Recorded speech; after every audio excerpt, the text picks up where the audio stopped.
Olá, meus amigos, sejam todos muito bem-vindos ao canal Politizando. Eu sou o William Jacob e o Bolsonaro fez uma live com os seus filhos no domingo e eu até ia comentar algo já na segunda, só que aconteceu a operação que tomou conta do noticiário, a gente pegando aqui as notícias e também reações, mas tem um assunto que eu não posso deixar de falar, que foi o elogio de Bolsonaro ao sistema eleitoral lá na Venezuela. É isso mesmo, vocês não viram errado não. Bolsonaro elogiando a Venezuela, sendo que eles diziam que se o Lula vencesse, o Brasil viraria uma Venezuela comunista e não sei mais o que. Então falarei sobre isso aqui, declarações meio que surpreendentes para muitos aí, e também trarei uma boa notícia para quem, assim como eu, aprovou o trabalho de Ricardo Capelli quando ele foi número 2 do Ministério da Justiça e saiu, né, na troca de ministros, né? Saiu o Flávio Dino, que foi para o STF, e entrou o Lewandowski, e o Capelli, infelizmente, não continuou, né? Ele tinha, inclusive, gabarito para ser ministro,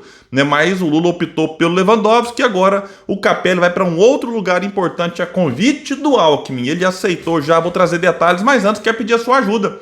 Chegou no canal, viu que não está inscrito? Se puder, se inscreva, ativa o sininho das notificações, deixa like se gostar do vídeo, mas se não gostar, joinha para baixo, comenta, compartilha, espalha. Vamos trazer mais pessoas para cá, porque aqui nós lutamos por um Brasil melhor. Pessoal, é o seguinte, vamos trazer aqui então o que nos informa Alice Cravo no Globo. Manchete: Bolsonaro elogia sistema de votação da Venezuela e disse: sinais de eleições justas, o voto eletrônico ao lado do voto impresso. Segundo ele, Nicolás Maduro começou então a dar sinais de eleições justas ao implementar uma urna de votação eletrônica, mas que também elabora o voto impresso no último plebiscito. Ele ressaltou, porém, que os principais opositores do país foram excluídos da corrida eleitoral no país por decisões da justiça. Abre aspas para Jair em live com os filhos, a tal da super live aí, na véspera da operação da Polícia Federal, mirando e vai acertar em breve em cheio Carlos Bolsonaro. E se não acertar nessa, tem outros. O Carluxo é alguém muito complicado, né, em várias investigações, vários inquéritos. Ele ali tá, enfim, enrolado. É questão de tempo para saber quando é que ele vai para a cadeia. Aqui é o seguinte, isso então Bolsonaro, nesse plebiscito que vimos há poucas semanas, que teve a iniciativa do presidente Maduro, teve o voto impresso ao lado da urna eletrônica. Parênteses aqui, hein? O Bolsonaro chamando o Maduro de presidente. Como é que tá diferente, hein, Jair? Que até pouco tempo era ditador Maduro, agora presidente Maduro. Teve o voto impresso ao lado da urna eletrônica, disse Jair. E o vídeo que foi posto à disposição, o Maduro foi votar, continuou ele. Eram 5 itens, ele apertava, falava uma coisa, apertava um botão, sim, sim, sim, e aí apertava outro botão, e uma maquininha imprimia o voto. Ele pegava aquele voto, ao se dirigir à urna, falava: olha aqui, o voto é eletrônico, mas tem o papel também, diferente de outros países. Não citou que país é esse e pôs ali o voto na urna, concluiu Bolsonaro nessa parte e em seguida continuou dizendo, ou seja, ele começou a dar demonstração atendendo à oposição de eleições justas. Logicamente, para nós falta ainda a contagem pública dos votos, mas vamos nos ater à questão da Venezuela. Então Maduro deu sinais, repito, que é muito importante isso, de eleições justas, o voto eletrônico ao lado do voto impresso. Bom, pessoal, assim, esses dias a deputada Carla Zambelli estava aí, né? Eu até gravei para vocês aqui chamando Lula de socialista e não sei mais o que. Imagina as voltas que a cabeça dela vai dar quando vê, já viu no caso aqui, essa fala do Bolsonaro. Aí fica nessa coisa do Brasil, Venezuela, e o Bolsonaro elogia a Venezuela, falou, opa, então se o Brasil virar nesse ponto aqui, é um sinal positivo. Então são delírios que eles ficam, né, se apegando aqui e ali para tentar, né, amedrontar as pessoas, criar confusão, criar pânico, pegando eventuais pontos negativos da Venezuela, e existem vários, para, enfim, colocar, olha, se você votar nesse ou naquele, o Brasil vai virar o que está virando lá. Enfim, Bolsonaro também afirmou que, apesar do formato de votação adotado na Venezuela, a oposição não ganha em razão da decisão da Controladoria de Justiça pró-governo, diz aqui a matéria, que determinou na última sexta a inelegibilidade de Maria Corina Machado, principal candidata da oposição, segundo as pesquisas. Disse então Jair, bem, só que na última sexta o TSJ decidiu tornar inelegível por 15 anos a maior opositora dele, Maduro, que é a Maria Corina, e também, por tabela, o outro nome lá, opositor. Ou seja, no momento Maduro não tem oposição na Venezuela. A eleição lá pode ser da forma que for, da forma como a oposição bem entender, mas a oposição não ganha. Aqui tem um recado importante para nós. Primeira coisa, eu sou favorável ao voto impresso, já disse aqui várias vezes, e boa parte da esquerda também era. E ainda é, mas muita gente não tem mais coragem de dizer que é.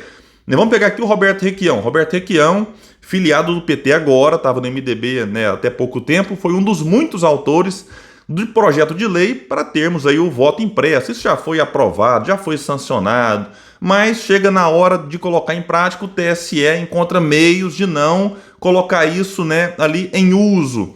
Só que o Bolsonaro, vamos separar as coisas, uma coisa é o que o Roberto Requião defende, uma coisa é o que muita gente do chamado campo progressista defendia, a outra é a bagunça e a lambança que o Bolsonaro e bolsonaristas quiseram fazer com o tema. Pegaram uma pauta importante, sim, em vários países você tem o voto, a urna eletrônica, que você vota de forma eletrônica ali, digita e imprime o papelinho, que você não nem encosta nele, ele já cai numa urna lacrada, em que se for preciso, vamos supor que a diferença foi pequena, ou alguém contestou a eleição, você pega ali, vamos supor que existem no Brasil que, vou chutar, 1 milhão de urnas, então vamos pegar aqui 1.000, então pega 1.000 urnas, né? Quanto que saiu aqui impresso? O candidato A teve X votos, o outro Y, tal. Aí você vai lá, pega os papelinhos daquelas urnas só e não de todas, então não vai atrasar, vai demorar meses para contar. Não tem isso não. Mas você vai pegar por amostragem algumas e falar, olha aqui, essas aqui selecionadas ao acaso, sorteadas, bateu o número, né, do que saiu eletronicamente dos papelzinhos que caiu. Simples assim. Muitos países já usam isso, que não é retrocesso não, é um avanço. Só que os bolsonaristas bagunçaram o assunto. Aí queriam que a pessoa pudesse levar o papelzinho para casa. Teve gente defendendo lá na comissão que foi criada na Câmara dos Deputados para apuração ser feita lá na sala da votação logo depois. Imagina a burocracia que seria isso. Ou seja, eles pegaram uma pauta importante e bagunçaram ela. Né? Para quê? Para criar confusão. Para depois continuar com, né, enfim, falácias, dizendo que a eleição não foi justa, como falam agora. Mas se tivesse colocado voto impresso, eles iam usar outros argumentos.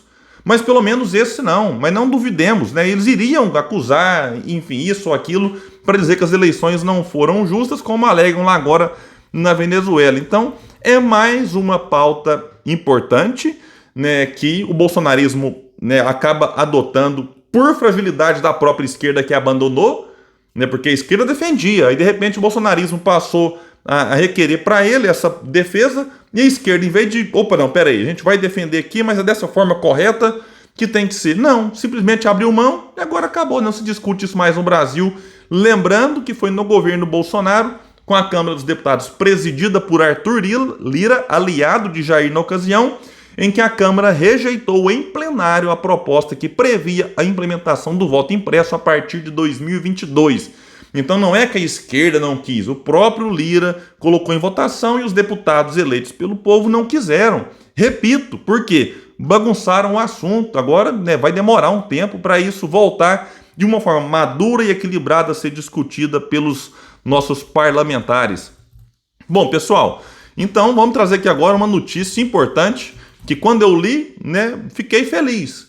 Com o Capelli. Capelli publicou o seguinte: recebi, Ricardo Capelli, vamos lembrar aqui, era o número 2 do Ministério da Justiça, pessoa de confiança de Flávio Dino, pegou assim muitos desafios, um deles, o maior acredito, ele foi o interventor na segurança pública do Distrito Federal, logo após os acontecimentos do 8 de janeiro, em que a equipe ali do Distrito Federal foi afastada, ele assumiu, né, e colocou a casa em ordem, sem falar outros desafios que ele também, né, cumpriu com o recado ali.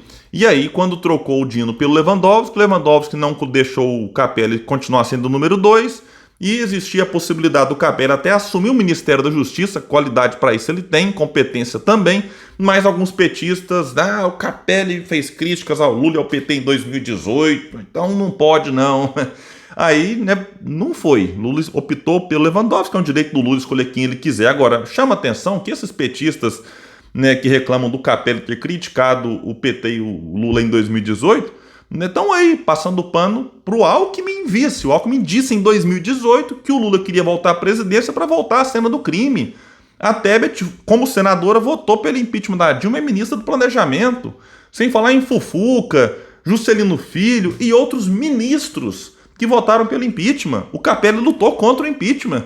Então, assim, mas vamos ver o que o Capelli escreveu então. Recebi e aceitei o convite do vice-presidente da República, Geraldo Alckmin, para presidir a Agência Brasileira de Desenvolvimento Industrial, a ABDI. Este é um desafio central do governo do presidente Lula. É a prosperidade que faz as pessoas confiarem na democracia. Que frase bacana dele aqui. Então desejo sucesso ao Capelli nessa nova etapa aqui, que ele seja bem sucedido, porque ele sendo bem sucedido lá, isso é bom para as indústrias, é bom para o povo, é bom para o nosso país. Gente, valeu, até o próximo vídeo nesse espaço que luta por um Brasil melhor. Até mais!